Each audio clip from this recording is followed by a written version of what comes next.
ఎరా of this in the last 1-2 డెకేడ్స్లో మోహన్ కృష్ణ గారిది ఒక ఎరా అండి. ఆ ఎరాలో he's made some brilliant amazing films. అది ఇంకొక 40 ఏళ్ల తర్వాత కూడా we can be very proud of it. అట్లాంటి సినిమాలు ఆయన చేసి ఉన్నారు. వ్యక్తిగతంగా నేను ఆయనకు ఒక పెద్ద అభిమానిని. సో ఆయన పిలిచి నాకు నిజంగా ఒక కథ చెప్తున్నా అంటే, నేను పిల్లగాడు ఇట్లా ఐస్ క్రీమ్ ఇస్తే ఎట్లా ఉరుకుతారో అట్లా పోయినా నేను basically. So I didn't count any of his previous stories. In fact చెప్పాలంటే వారు చేసిన సినిమాలో నేను ఇంకా 3-4 చూడలేదు, అంటే మిగతా ఆయన చూసి ఉంటాను.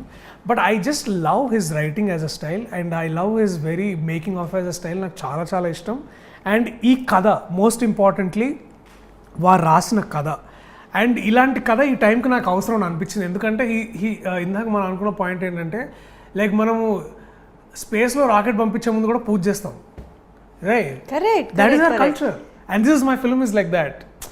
నేను ఎంత మోడర్న్ అయినా ఉండొచ్చు, నేను పెద్ద సాఫ్ట్వేర్ కంపెనీలో CEO అయినా అయి ఉండొచ్చు, but I will do my do diligence, right? So ఇప్పుడు రాజమౌళి గారు next heal make a pan world cinema. ఆయన కూడా రోజు ముందు కెమెరా ముందు పూజ చేస్తారు దానికి కూడా.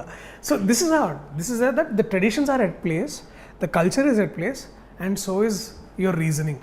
సో దీన్ని అంతటినీ ఈ సినిమాలో చెప్పడం ట్రై చేశారు ఆయన. అది ఇదంతా చాలా హ్యూమరస్గా, అది ఆయన అసలు and he has, Mohan sir has a very very unique writing talent. పదప్రయోగం అంటాం కదా, పదప్రయోగం అంటే ఉన్న పదాలని డిఫరెంట్గా ఎట్లా వాడచ్చు అనేది చాలా కొంతమంది రైటర్లు మన దగ్గర ఉన్నారు. అలాంటి వాళ్ళల్లో ఐ ఫీల్ మోహన్ గారు టాప్స్ దట్ లిస్ట్ అనేది నా ఉద్దేశం.